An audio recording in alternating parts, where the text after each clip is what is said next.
Bueno, Santiago, muy buenos días, ¿cómo estás? Espero que te encuentres bien para esta nuevo conversatorio sobre construcción verde. Ha sido muy interesante, nos están comentando desde muchos sitios de Estados Unidos.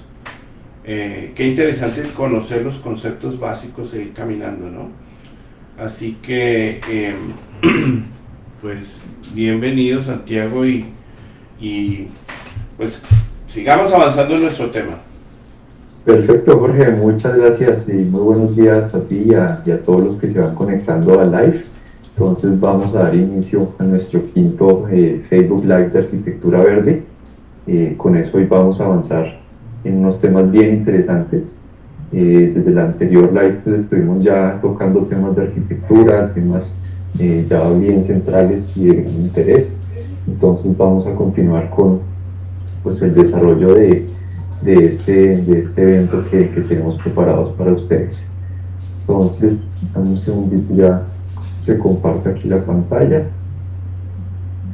y con eso damos inicio a este evento. Pues invitarlos a todos ustedes para que por favor pues dejen sus preguntas, sus inquietudes, ya sea durante el evento o incluso después. Nosotros estaremos pues respondiéndoles todas sus preguntas a lo largo del desarrollo de este evento.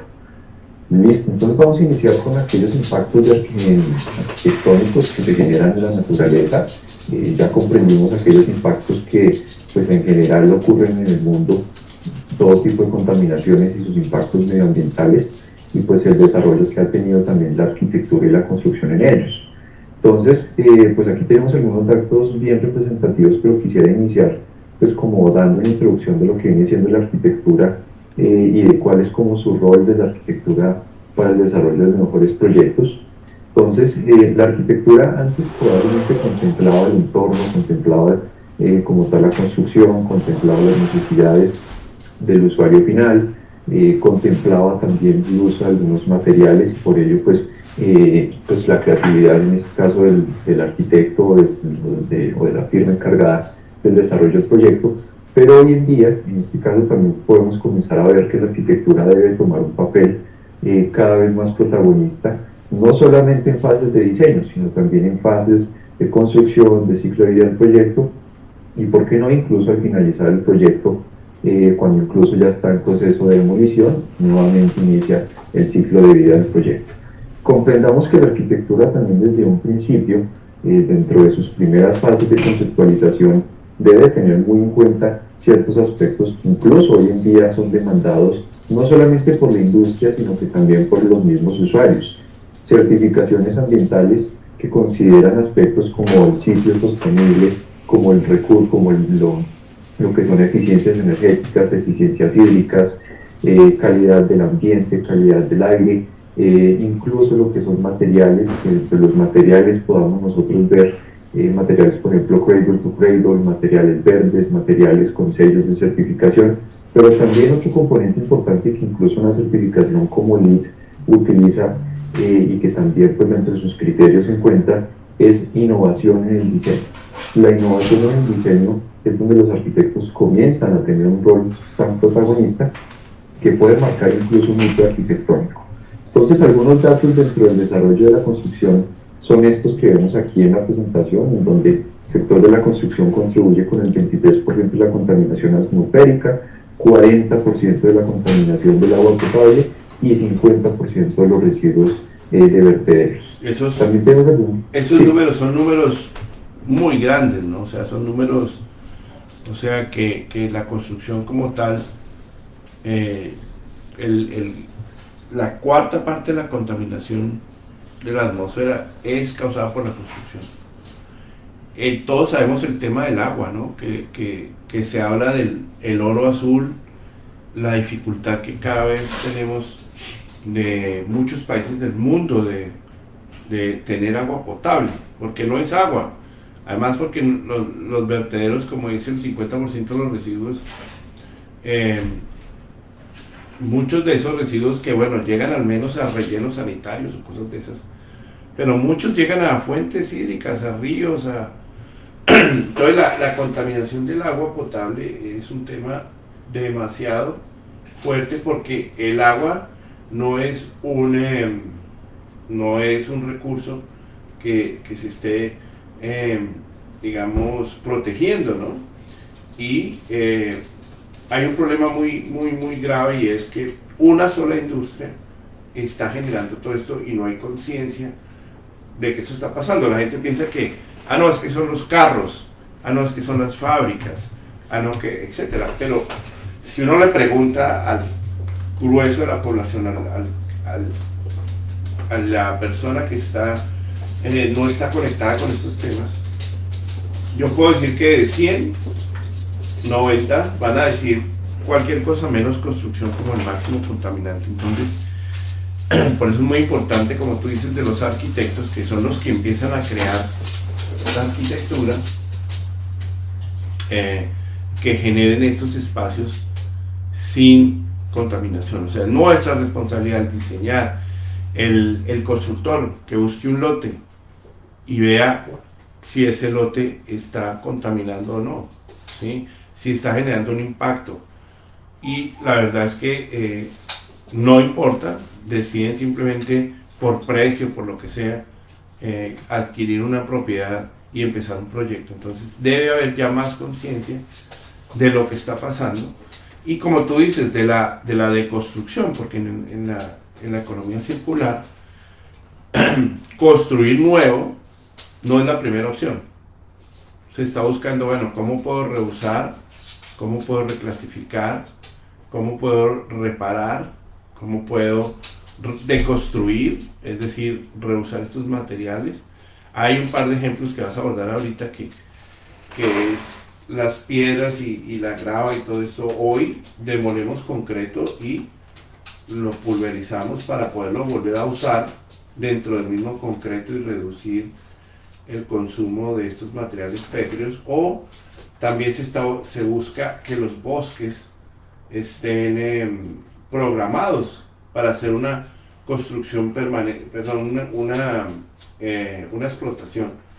Entonces, yo tengo una tierra, no voy a sacarla toda, sino la divido, por ejemplo, en 7, dependiendo de la madera que sea, y entonces el primer grupo lo exploto, el segundo va creciendo, entonces ya exploto la segunda parte, y la primera ya la sembré. De hecho, que cuando completa la 7ª explotación, la primera esté otra vez disponible y no tengo que ir desforestando como se está haciendo ahorita, ¿no? Exactamente, Jorge. Incluso comentas algo bien importante y curioso que hasta hace un par de días me había enterado, pero pues quisiera darlo a conocer aquí con la audiencia y contigo, y incluso compartir un poco. Y es sobre el recurso hídrico, que por ejemplo en países como Chile, es el primer país en el mundo donde el recurso hídrico es 100% privado. Esto no es algo nuevo. Nosotros hemos estado viendo como por ejemplo ya se comienza incluso a ver esto como un commodity, donde en las bolsas de Estados Unidos y del mundo ya se comienza a ver incluso como un instrumento financiero. Pero este dato de que el recurso hídrico en Chile, desde la Constitución de 1980, desde Augusto Pinochet, se privatizó el recurso hídrico, y son solamente un par de empresas quienes tienen el control sobre este recurso tan preciado hoy en día. Entonces es un llamado de atención para que no solamente como países y empresas y constructores pues comencemos a tener conciencia de ello, sino que también pues tengamos en cuenta que el recurso hídrico y el uso que está teniendo la industria de la construcción sobre él, pues cada vez se va a tener que pues tomar conciencia, y además obviamente acciones concretas para mitigar este tipo de impactos. Lo otro es la economía circular, como lo comentabas, economía circular dentro de la construcción, en donde hay edificios que están en proceso de construcción, que están en proceso pues ya de demolición, y hay ciertos materiales que todavía pueden ser aprovechados en un edificio nuevo. Es el caso de la universidad en la que yo estudio, donde hubo un edificio que duró muchísimos años, cerca de 50, 60 años, porque fue un convento de monjas, y hoy en día hay un edificio certificado 100% LEED, con LEED oro, en donde varios de esos materiales que habían en ese edificio fueron reutilizados en el nuevo. Entonces eso no solamente permite que haya pues un ahorro en temas económicos, sino que claramente se vuelva tangible pues lo que es la economía circular dentro de la construcción, que pues más adelante vamos a estar hablando de ello, y también varios eventos que vamos a estar desarrollando sobre este tema de economía circular, que es muy, muy interesante. Entonces pasamos aquí a algunos datos en donde, pues según el World Watch Institute, la industria de la construcción consume 40% de lo que es el uso de piedras en bruto, grava, arena, y un 25% de la madera virgen por año. Es muy probable que estos datos hayan también cambiado durante el tiempo, sin embargo, si es, como lo comentaba Jorge, hay muchos otros países en los que comienzan a tener pues una planificación para que las maderas y los bosques comiencen a tener como diferentes ciclos y consumos, pero también hay algunas regiones en el mundo en el que desafortunadamente todavía no se han tomado estas acciones en concreto. Listo, entonces pasamos aquí a la siguiente diapositiva, en donde surge un concepto de las ciudades, donde las ciudades urbanas continúan creciendo. Esto no es algo nuevo. Nosotros hemos visto que cada vez las personas migran más a las ciudades. Desde 2007 el 50% de la población vive en las ciudades, y se espera que para 2030 el 60% de las personas vivan en las ciudades. Aquí en esta gráfica podemos ver algunas de las principales ciudades en el mundo donde comienzan a vivir, comienzan a migrar las personas a esos centros urbanos, y por ello la importancia de comenzar a tener una mejor planificación en las zonas urbanas. Hay superciudades en el mundo que pueden llegar a tener incluso más de 20, 30 millones de habitantes. Aquí tengo una pequeña lista, donde ciudades, por ejemplo, como Tokio, en Japón, tienen 37 millones de habitantes. Nueva Delhi tiene 31 millones de habitantes. Shanghai, 27 millones de habitantes. Sao Paulo, una ciudad latinoamericana, 22 millones de habitantes. Y Ciudad de México, 21 millones de habitantes. ¿Qué quiere decir eso? Que cada vez más las personas van a comenzar a migrar a estos centros urbanos, y es por ello la importancia que debamos de comenzar a gestionar mejores prácticas, no solamente desde el entorno de los edificios, sino también desde el enfoque del diseño urbanístico. Mira, bien interesante esto, porque si vamos, por ejemplo, miramos el círculo de Estados Unidos, más del 80% de la población es urbana, ¿sí? Pero si nos vamos a China, que es el más grande, tan solo el 42% es urbano. Es decir, que China tiene la mitad de la población urbana de Estados Unidos, a pesar de que tiene la población más grande del mundo. Entonces su futuro, por así decirlo, es muy diferente. Ahora Canadá, por ejemplo, un círculo arriba pequeño de Estados Unidos, también tiene el 80% urbano y tiene el mismo territorio de Estados Unidos. Entonces la tendencia es absolutamente increíble en nuestros países. En Colombia el 70 y algo por ciento, ni que hablar de Brasil, que tiene esa extensión tan grande, el 80 y algo por ciento es urbano. Entonces las cifras realmente son alarmantes y necesitan que se haga algo para reducir el efecto que están haciendo las ciudades en toda la población. Porque tú mencionabas a Tokio, claro, es una mega ciudad. Ahorita con los Olímpicos pues todo el mundo conoce un poco más de ella. Sin embargo, Japón, siendo una isla, es un grupo de islas y tan pequeño, tiene 2/3 partes en parte urbana. Entonces no es necesariamente el tamaño del país, como ya lo vimos, no es necesariamente la cantidad de la población, sino es cómo está distribuido esa población, y cómo la tendencia que hablas, que va a ser el 70% a nivel mundial, la población urbana, con todos estos problemas que ello implica. Entonces, si no hacemos algo ya, el tema se va a complicar cada vez más. Exactamente, Jorge. Incluso esto de China es un fenómeno también bastante interesante, porque hay mucha información de lo que está ocurriendo en China, y es un fenómeno que yo creo que va a comenzar a pasar en países de Occidente, en donde comienzan a crear ciudades incluso desde cero, Recordemos que China, pues a lo largo de su historia ha sido un país, sí, un territorio bastante rural, un territorio donde un grueso de la población vive en zonas rurales, pero con el crecimiento económico, el desarrollo social, el desarrollo también de infraestructura, ha hecho que las personas dejen de vivir pues, en zonas rurales, comiencen a vivir en ciudades que incluso han sido planificadas hace apenas algunos años. Entonces, ese fenómeno de crear nuevas ciudades y comenzar a ampliarse la huella urbana, pues son fenómenos que pues comenzamos a ver incluso aquí en países como Colombia, en otros países de la región, donde precisamente la vida rural pues comienza a tomar un papel pues cada vez yo creo que más crucial para el desarrollo de países sostenibles, pero también de dejar de depender tanto quizás de las ciudades y comenzar a migrar hacia un modo de vida pues un poco más sostenible, más natural y más cercano con la naturaleza y por ello también más inteligente. Listo, entonces pasamos aquí a una siguiente diapositiva donde hablamos sobre el proceso constructivo de los edificios, en donde pues el ciclo de vida, como ya lo hemos hablado, inicia desde fases tempranas, donde comienza una fase pues, de diseño, de pensar pues, en qué tipo de proyectos se puede llegar a diseñar. Posteriormente pasamos a una parte como de creación pues, de cronogramas, de planificación, de estructuración de los proyectos. Luego saltamos a lo que es la transformación de diferentes materiales que puedan llegar a convertirse pues, al momento de la construcción. Luego el desarrollo del proyecto, posteriormente lo que es el mantenimiento, demolición y nuevamente un ciclo de vida. Me gustaría, Jorge, que habláramos un poquito de la economía circular y de los conocimientos que tenemos en Magna sobre este tema y cómo la economía circular puede comenzar a tener un rol tan importante dentro del ciclo de vida de un proyecto constructivo.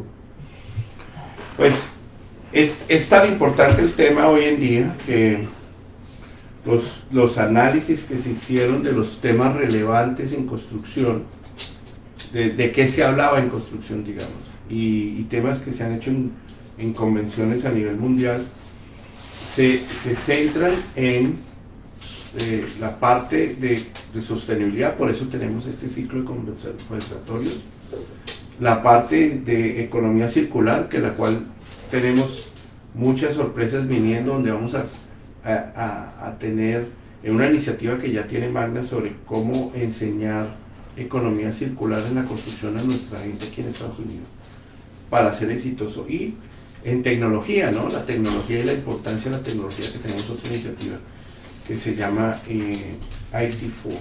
Entonces, esos tres temas es lo que está liderando la construcción en el futuro y lo que la va a hacer viable.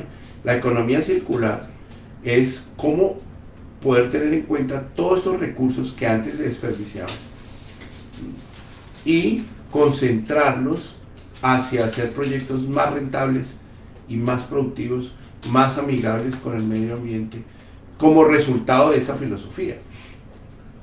Porque antes se construía sostenible como por una filosofía de que vamos a cuidar el planeta y que vamos a hacer, y es válida, pero ahora con la economía circular se está demostrando que además es económicamente lo mejor que hay que hacer.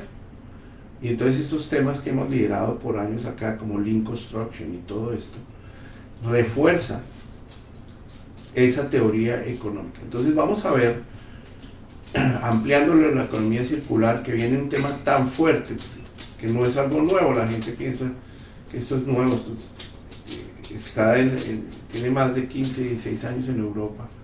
El caso China, que lo ha potencializado esto de economía circular tan fuerte y lo está llevando a ser una potencia en el tema de construcción, también a nivel mundial, hizo que ya países europeos lo tomaran también y lo arraigaran. Todos estos países escandinavos, la economía circular es su manera de construir. Y entonces uno ya encuentra una gran cantidad de estudios sobre casos reales. Y Estados Unidos estamos tomando esta bandera, porque nos permite unir muchas cosas, nos permite unir Lean Construction, nos permite unir todo el tema de certificaciones, como decías, de LEED, todo esto. Se empieza a integrar la deconstrucción, porque tenemos que empezar a deconstruir muchas cosas para renovar ese ciclo, porque aquí el ciclo se explica en unos pasos, pero no todos los pasos duran lo mismo. Yo me demoro construyendo 2 años, pero la vida útil pueden ser 30, 40 o 50 años. Y puedo estar, algunas veces te mueren en segundos. Entonces, no se puede pensar que todo esto es un equivalente, ¿no? ¿Cuánto me voy a demorar en deconstruir?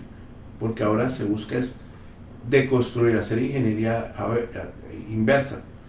Entonces, yo armo así, pero tengo la manera, casi que planos de cómo voy a desarmar y volver a reciclar. Ahorita estamos en un proceso de economía circular en una planta, es una compañía que tiene 130 plantas de reciclaje en el mundo y se está haciendo el análisis de economía circular en su planta y se van a demoler 2 edificios que son metálicos. Lo interesante es que los edificios entran a su planta recicladora, es decir, en el diseño que estamos haciendo, es como si la planta no tuviera salida, no pudiera sacar cosas. Esos son los conceptos que la economía circular visualiza y se está aplicando en todo el mundo, y de los cuales van a tomar una posición preponderante, porque vamos a tener el primer instituto ya operando de economía circular en español en los Estados Unidos. Y eso, pues bueno, como sabes, ya es cuestión de horas que esto se esté realizando en los resultados y se vea ya en estos proyectos, porque lo vamos a mostrar con casos de éxitos nuestros, ¿no? Exactamente, Jorge, súper interesante eso de la economía circular y pues del instituto que más adelante, como dices, estamos solamente a horas de lograr dar a conocer estos proyectos y pues bueno, un evento que se viene, y la próxima semana estaremos hablando pues más sobre este tema de economía circular en torno a la industria de la construcción. Listo, entonces saltamos aquí a un concepto que también ya hemos hablado también en redes sociales últimamente, y es sobre lo que son el síndrome de los edificios enfermos.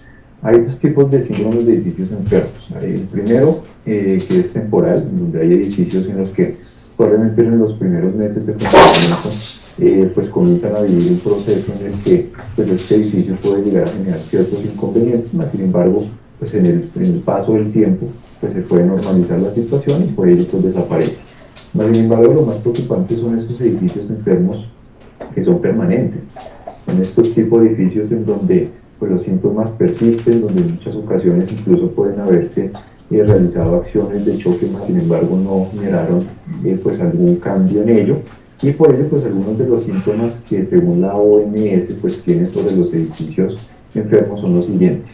Primero que todo puede llegar a ser causas por problemas de ventilación, problemas construcciones sobre, por ejemplo, suelos ligeros o poco costosos en cuanto al tipo de materiales que se utilizaban. Entonces ahí es donde influye también la calidad de los tipos de materiales, superficies o cubiertos de materiales textiles, por ejemplo, lo que son el asbesto o diferentes otros materiales en donde ya no pueden estar en ningún tipo de construcción, incluso pinturas que pueden llegar a tener plomo, etc. Este tipo de materiales también influyen pues también en lo que es pues el concepto de generar que los edificios puedan pues ser resilientes, y a su vez también que los edificios pues proporcionen calidad de aire, pero también incluso lumínica. Algunas de las acciones que se pueden llegar a tomar para mitigar precisamente este tipo de síndromes tan comunes en edificios que quizás hace 10, 15, 20, 30 años no se conocía este síndrome, son por ejemplo mejores diseños bioclimáticos, mejores diseños en cuanto a temas de iluminación, que puedan llegar a tener por ejemplo ventanas manuales donde las personas puedan controlar la ventilación de forma manual, y otro tipo de estrategias que desde la parte de arquitectura y diseño puedan llegar a influir. Como hablamos en algún momento, el live pasado, donde el síndrome del edificio enfermo no solamente repercute pues, en las personas, pero que también está comenzando a repercutir en su desempeño empresarial, y por ello algunas estrategias incluso dentro de las empresas comienzan a tomar conciencia, porque como nos comentaba Jorge, en Estados Unidos y también ocurre en muchos otros países de América Latina, el síndrome del edificio enfermo también causa pérdidas en productividad. pérdidas en bienestar a sus empleados. Los empleados se comienzan a enfermar cada vez más. Empleados que incluso al cierre de diferentes años de haber estado en un edificio, pues comienzan a presentar enfermedades como el cáncer o diferentes enfermedades que luego comienzan a tomar pues cada vez más relevancia, e incluso porque no llegan incluso a demandas colectivas o en pérdidas económicas para la empresa, pues por el hecho de que durante la vida de los empleados, durante su vida laboral, pues sufrieron diferentes consecuencias a causa de este síndrome del edificio enfermo, donde puedan llegar a causar problemas más que todo respiratorios, incluso temas cutáneos en la piel, dolores de cabeza, fatiga mental, etcétera, en donde pues desafortunadamente pues los empleados y las personas que están en estos tipos de edificios durante periodos muy largos pues ven perjudicada su salud. Algunas cosas que se comienzan a mitigar es pues a través de diferentes pues como ya lo comentamos, diferentes estrategias, diferentes certificaciones que contemplan precisamente el bienestar de sus ocupantes, el bienestar del usuario final, y pues se logra que este tipo de edificios enfermos ya no aparezcan en edificios nuevos y contemporáneos, sino que pues desafortunadamente sea un inconveniente de infraestructuras ya un poco más antiguas. Es muy importante. Listo, y entramos ya aquí a la fase final, ya la última, pues como aportación de esta sección de arquitectura verde, por lo menos en este primer bloque que hemos ido desarrollando en las últimas semanas. Por supuesto, la próxima semana continuamos con arquitectura verde, más desde otro tipo de enfoque, complementando pues lo que ya hemos visto estas últimas semanas del desarrollo del evento, y son aquellas responsabilidades que la arquitectura tiene.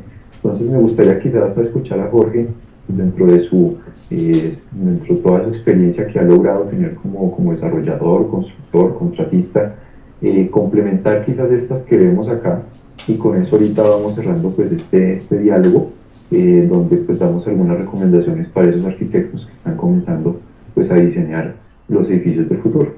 Es que mira, esto del síndrome de los edificios enfermos, o SBS como se llama aquí en Estados Unidos, se empezó a estudiar en 1984 y su meta era en 40 años erradicar los edificios enfermos. Pero ahora con la pandemia se han hecho unos análisis muy fuertes de la importancia de los edificios que estén en capacidad de garantizar salud y las consecuencias, porque estos dolores de cabeza, esta inconformidad que se genera puede llegar a reducir la productividad en un 20%, y eso ha sido evaluado que son billones y billones de dólares. Por eso hablábamos que hay hoy en día todos los edificios del gobierno son con una tendencia de certificación y acreditación sostenible, y sobre todo un énfasis en esto de la calidad del aire, etcétera, etcétera, etcétera. Porque hoy en día la gente se mete en un avión y siente pánico de tener mascarilla y no saber qué va a pasar. Y resulta que los aviones tienen un tema de cambio de aire mucho más fuerte que el de un edificio, ¿sí? Entonces, esto está haciendo que esto sea un tema fundamental. Por eso digo que es muy interesante ahorita que hay un término económico, porque siempre lo que atacaba la sostenibilidad es que es muy caro, es que eso no me lo pagan en la construcción, etcétera, etcétera. Pero hoy en día los dueños de los edificios son conscientes de la importancia que tiene, y hace que estas edificaciones también sean más reconocidas, por lo mismo que tenemos aquí en la diapositiva, porque tiene materiales que han sido pensados, se buscan los materiales locales, no todos los materiales que se traigan desde grandes distancias, para crear esas sensaciones verdes sostenibles, sanas, de que se está cuidando el planeta, de que todo se está administrando. Entonces, como tú dices, este primer bloque es desde lo básico, pero vamos a entrar súper profundo sobre lo que es la construcción verde, cómo se construye, qué tipo de materiales, etcétera, etcétera, y eso es tal vez lo más apasionante. Con esta óptica desde el Lean Construction también, desde la economía circular, desde la sostenibilidad, desde, etcétera. Entonces, lo que hace diferente este conversatorio es que, si bien estamos hablando de temas que obviamente tienen muchos años, porque todo este material se ha manejado desde muchos años, vamos a actualizar todos esos conceptos con todos estos temas post pandemia. Exactamente, Jorge. Llegamos ya al final de este primer bloque de conceptos muy básicos, pero también de gran importancia comprenderlos pues desde un principio para poder tener pues un contexto y a partir de ese contexto pues comenzar a abordar donde la arquitectura, la construcción, el desarrollo de proyectos a partir de materiales, métodos, metodologías, tecnologías, podamos comenzar a profundizar muchísimo más este tema en próximos eventos, donde incluso vamos a contar con la presencia pues, de más expertos, de más participación, y por ello pues invitarlos a seguirnos en las redes sociales, a seguir comentando, dejando sus preguntas, y por ello que es de gran importancia su participación en estos eventos, Jorge. Muchas gracias, Jorge, por este espacio. Bueno, aquí nuestro compromiso de Magna Green Group, porque por eso tenemos ese apellido Green, ¿no? Entonces tenemos esa responsabilidad y estamos haciendo algo único, que es explicar la construcción verde desde la sostenibilidad, desde el Lean Construction, desde la economía circular, desde la tecnología y luego, y obviamente, desde la arquitectura y de la construcción. Esos 5 puntos fusionados en una sola mano no están en la calle, por así decirlo. Así que es muy interesante esto de mitos y realidades, porque estamos entregando una nueva óptica. Así que gracias, Santiago, por este tiempo, y seguiremos complementando el avance de nuestro conversatorio sobre construcción verde, mitos y realidades. Un abrazo, cuídate mucho y nos veremos pronto. Gracias, muchas gracias, cuídate, chao.